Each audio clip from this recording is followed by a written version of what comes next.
This is Infotainment. Ukamva sasi kulira sasi umaziwa kuti nkhani za msanguluso zabwera tikuwuzeni kuti kunali chani nkhani za msanguluso komanso kukhaleso chani nkhani za msanguluso. And you're with me, Sam Banda Jr. In this edition, creatives march to Parliament. They petition Parliament lobbying for the enactment of a National Arts and Heritage Council bill. We've got a story on that.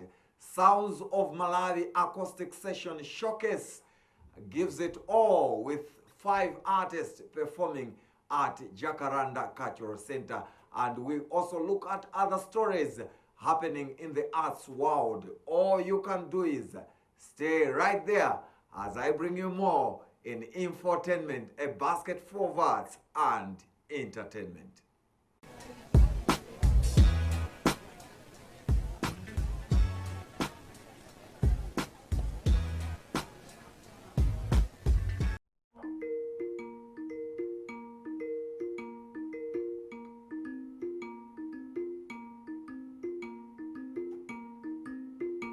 Now, we begin our program with news that creatives on Monday marched to Parliament in Lilongwe to present a petition lobbying for the enactment of the National Arts and Heritage Council bill. The enactment of this NAHEC bill will pave the way for the establishment of National Arts and Heritage Council. It's been a story which has been there for a long time. At the moment, the bill is at the Ministry of Justice, and then the creatives are disappointed by the fact that there is no progress. They've tried different means, consulting different stakeholders, including their line ministry, to say we need NAHEC on the ground if we are to progress as the creative industry. So they decided to go for the second time, because last year they also petitioned Parliament, and the petition was received by legislators Bile Kaunda as well as Mike Bango. But then, since then, nothing has come out. There's been no progress. That's why they decided to go again with another awareness march on Monday, and they went all the way to Parliament. And different artistic, different members from different artistic disciplines decided to be part of the march, which was spearheaded by the task force, which was put into the picture by different members to say no, they need to spearhead the whole cause so that they can lobby for the enactment of the bill. We have the highlights from the march, including an interview with NAHEC chairperson, that's Maxwell Chipinga, who is also the president of National Theatre Association of Malawi, and also the legislator, that's Toko Tembo, who received the petition. Let's take a look.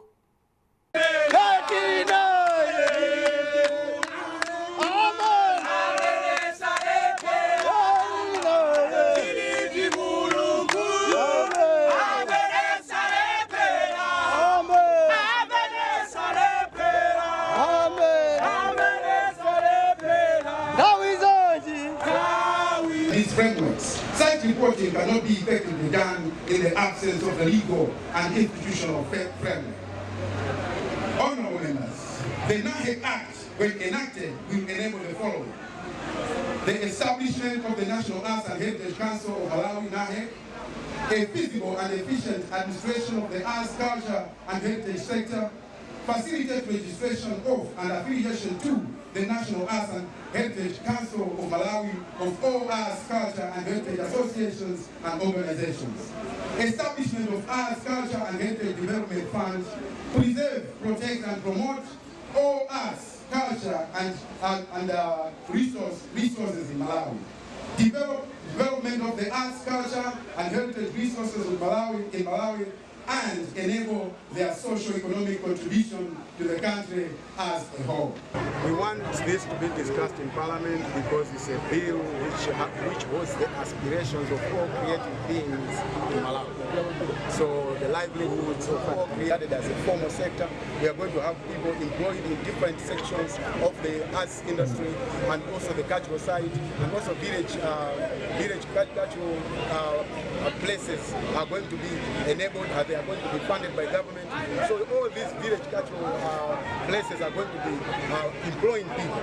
The arts industry is going to employ people, say agencies, government agencies. So the last option was for us to come here because laws are made here. They are not made in ministry, government offices. They are made at Parliament. So we targeted Parliament because this is a place where that bill is going to be passed. So we want all the honourable members to be aware of this bill and push the Minister of Justice.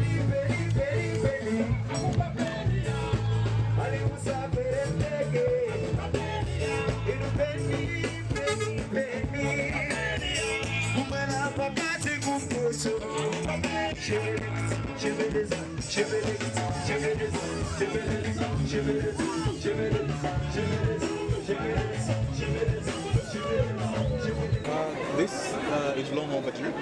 I'm glad that they've managed to bring this petition now, and now we can work on bringing this act to fruition. But we're happy that they managed to bring it through, and it's been overdue.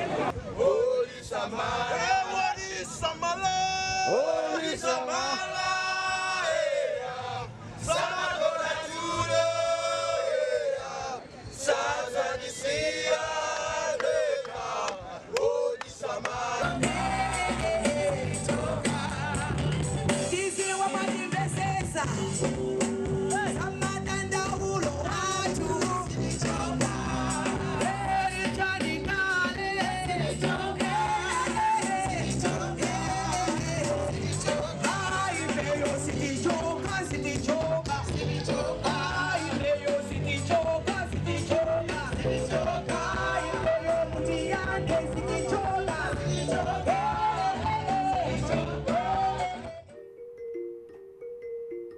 Yeah, that's how it was during the march.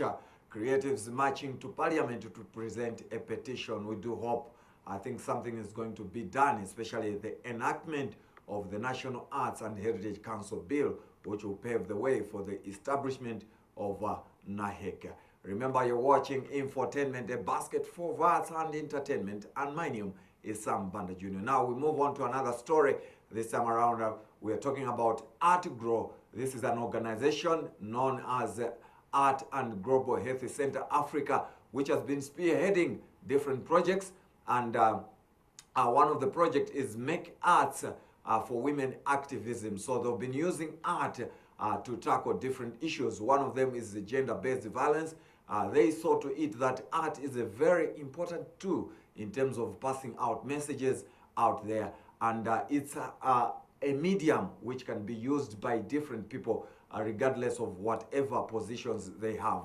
So they've been conducting different trainings, working with grassroots organization just to equip them with different information. And they engage different experts from different fields from just to share knowledge on different issues to do with gender-based violence. And they had this meeting which took place at MPC, that's Malawi Post Corporation Hall, that's in Blantyre. We're there as Infotainment, and we had interviews with one of the coordinators of Make Arts program, that's Sharon Kalimangwazi, as well as other players who were present during the training session. Let's hear what they had to say. This is a very key platform. As you can see, we have invited different experts. We've got we've got the magistrate, we've got police, we've got people from the health centers and other experts. These people, the participants that are here, they're working on ending violence against women and girls, but there are so many challenges and questions that they are facing that requires clarifications from these experts. So the experts today are there to guide them on how they should approach different issues or different challenges that they face on their journey of fighting against fighting on ending violence against women and girls. I am not really satisfied because, as you can see, we only invited about 8 experts, but some critical issues that are coming, they would require an audience, for example, from maybe policymakers. Yes, so if we had different experts, but unfortunately, it's very hard to actually reach out to this group of people. So we're not really satisfied because some of the questions are out of, expertise of the people that we invited today. So these small organizations, we call them grassroots organizations. These grassroots organizations that we have trained, they will go back into their communities because they conducted a research to find out the different challenges that the women and girls in their community are facing. So they are going to develop projects based on the issues that they found in those particular areas. So they're going to use different participatory arts approaches so that, art is a universal language. Everyone is able to understand, whether they're young, whether they're old, whether, regardless of their social status. So they're going to use different participatory arts approaches so that they're using the arts as a form of discussion, to start a discussion on how they can end the issues that women and girls are facing in their communities. And the unique thing about this is also they're using human-centered design, an approach that puts the beneficiaries at the center and the whole community at the center of creating sustainable solutions. So we should expect that we will have so many cases being resolved and so many women and girls reporting the different violences that they're facing in their particular communities. The Geoffrey Sarichin, caring for persons with disabilities. Actually, this training is very important to the organizations that have been invited. Article actually has invited the organization from Blantyre, within Blantyre, in actual sense that they should be empowered with the gender-based violence-related issues on how they can tackle these issues towards ending violence against women and girls. So these are very important aspects in terms of that we are going to be empowered, and already we have been empowered, because in the first week of the training, we were actually empowered with information on how we can identify issues on the ground. My name is Stefano Joseph. I'm the District Social Welfare Officer for Blantyre. This training is very important because one of the key things that we have as an office is that we don't have platforms to interact, especially with most of the groups that are represented in this training. So this presents an avenue for us as an office to really clarify some of the issues that these people have. I was impressed by most of the questions that the people are asking. They bordered around what is really that we stand for as an office.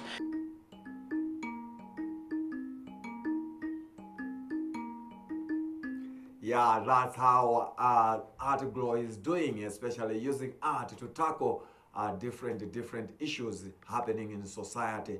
Art is a very powerful tool, a very powerful medium that can be used to tackle different issues, and one of them is gender-based violence, and that's what they were talking about.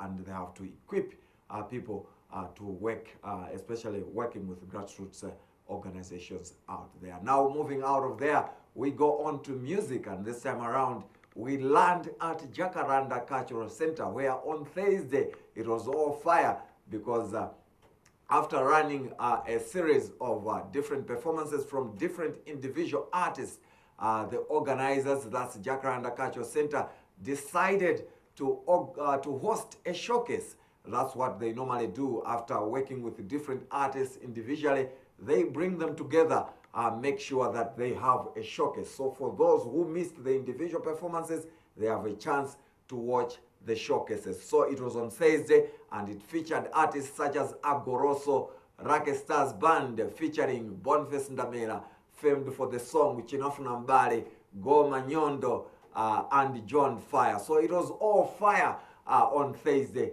and as Infotainment were there to appreciate the different sounds during the showcase. This is how it was. Mabzoka, Maseseto, Chikuzile, Ulimba, Likuba, Mabzoka, Bitsogolomwe, Njole, wow.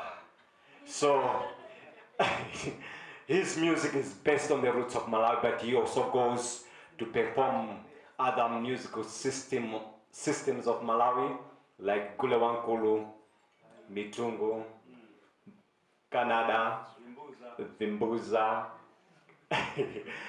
So ladies and gentlemen, without wasting much of your precious time, allow me to introduce on stage Boniface Ndamela and the Lucky Stars Band.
Good managers to their husband.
Exciting performances from the Lucky Stars, Goma Nyondo, John Fire, and the host ethno-musician Waliko Makala. Bush music, that's what he talks about. And we're talking about the thump piano. Nyimbo za magolo zimafunika nditu zida za magolo zizilira nchifukwa chake nsasi imabwera pano kukupasirani nditu nkhani za msanguluso zosiyana-siyana. Now moving out of music, we go on to writing. And it's all to do with books.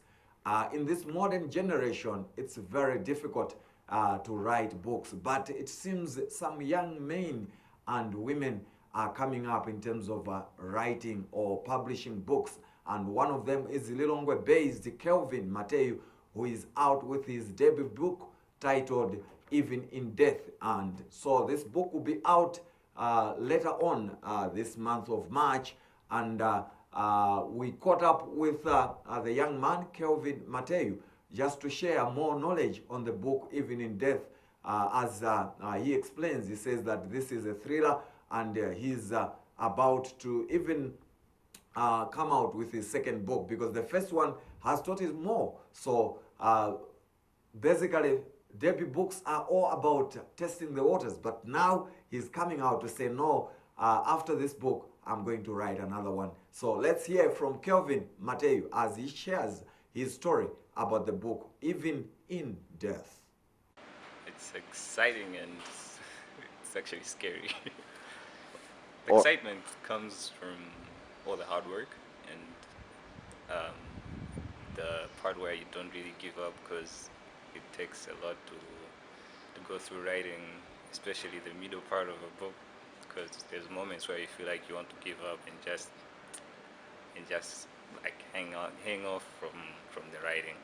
But I'm really excited because I got to the end, finish it, and now by the 23rd, when the book is coming out, I'll be holding it in my hands, and the rest of the world will be sharing in what I thought of, and that's the scary part. I got into writing from a young age. I had a journal, but really writing novels or thrillers is because at home my mom collects novels, so reading book after book, I found an interest in how other thriller writers wrote the books, and there was a point where somebody saw some of the things that I used to write, and they were like, why won't you try to write a book? And I was like, oh, okay, I'll try it out. And the very same day I wrote like 10 pages, and I was like, oh, I can actually do this thing. So they kept on inspiring me, motivating me to keep going and keep writing. And eventually it developed into a full manuscript. People looked at it and they liked it a lot, and eventually I rewrote it again and again into what it is now, a finished book, and now it's published. So that's my happy truth. Honestly, this feels more of something I want to do for life. So this book is more of a set of point for me, and I've challenged myself to write more books. Actually, I'm in the middle of writing my second book, and hopefully I'll release it very soon after releasing this one, and I'll keep writing. So I figured that most of the writers in Malawi, particularly, they don't write thrillers. I'm sure, or if there are other thriller writers in Malawi from my generation, I think they're very minimal and amongst those few people. So I wrote and I write thrillers because it's just a genre that I like, generally because there's an aspect of the bad side of people and the good side of people. So writing thrillers is because you have to, as a writer, you have to project the good side of people and the bad side of people, but you also have to creatively make sure that people know that whatever bad aspects of people exist, there's always some good that can come out at the end of the day. So a thriller novel pretty much encompasses that theory, and that's why I want to unravel my writings through that method and through such a genre. So For Even in Death is a masterpiece. It happens within a single day, so there's many interesting topics and knowledge that people can acquire and learn from it. And I just have to say, if you love to read and if you want to support a young artist in Malawi, you should purchase For Even in Death through Amazon around the world, and in Malawi through all the local bookstores. Yeah, that's Kelvin Mateo telling us more about his debut book titled Even in Death. As I said, young people are coming out in terms of penning or publishing books. And still on the same story, on the same note, a young man, that's Pastor Melvin Kalepa, is also set to launch his book. That's on Saturday at Golden Peacock, and the book is titled Sons of a Good Report. So young people, young men and women are coming up these days in terms of writing books.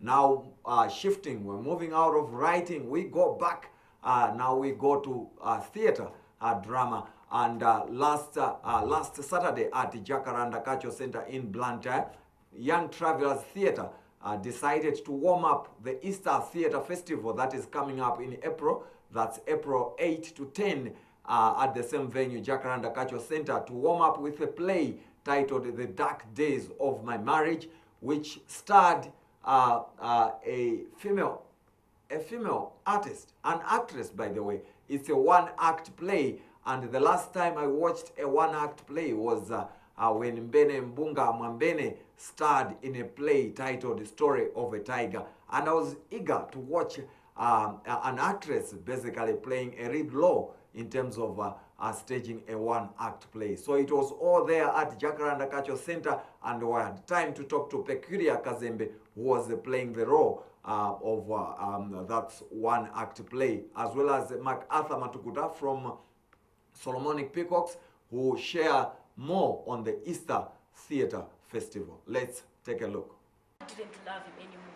I didn't want to be his wife. I just wanted him out of my life. I was terrified that what if I left and he would come looking for me? Then I decided to make a plan. I decided to leave without Wongani knowing. The next morning, he woke up, he went for his morning walk. I raced into the bedroom. Actually, my body was tensed. I was tensed. But then, just being brave. I was scared for the first time. I was nervous. But then I had to remind myself that I'm an actor. So I just have to fit in all the corners. You know, like Roy Neil, Sebastian, women. So it's just a matter of knowing who you are and what you can do and what you're capable of. Yes, there was something. Actually, I just wanted to test myself if I can really do it. If I can do all the roles by myself. This is my first time actually, so I was like, hey, let me just go try it. I mean, I did that character because what I've learned so far is that you have to learn. So we go through to learn. So I had to accept it just for learning, for the sake of learning and exploring myself if I can fit into the theatre industry. If I can qualify to be called an actor, I was taking the role of Wongane. It was a little bit challenging because I'm not a man. And my voice and everything else, I had to project all those things. Yeah? And then I just had to come up with a character that is just close to a male character. So yeah, it's really encouraging. Give me courage. A woman can do it too. A woman can be a man, and a man can be a woman. So yeah. This is the warm-up show for it's a build-up show to Easter Theatre Festival. As Easter Theatre Festival is happening on 8th to 10th April, that's next month. So we decided to have a warm-up show, and this is the warm-up show. The young travelers were performing today, and let me congratulate Kite. She's very young. I trained her at Solomonic. She's now performing at Young Travelers, a mono production, which I've never seen girls taking this challenge to do mono production. So this is very beautiful, and this is one of the sample which will happen at Easter Theatre Festival. We have got many acts, but this is one of the samples.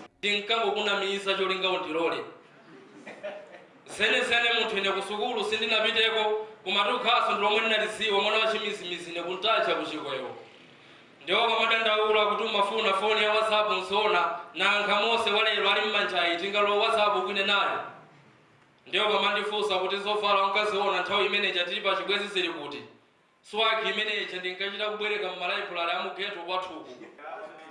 Okay.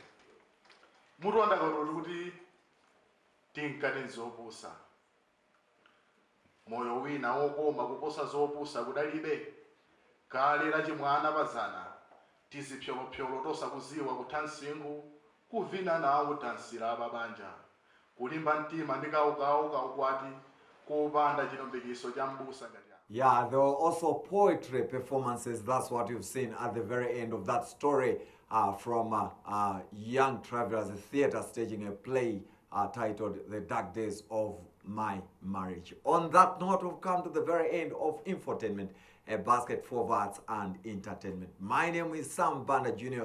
Keep it times, keep it Infotainment. Ciao!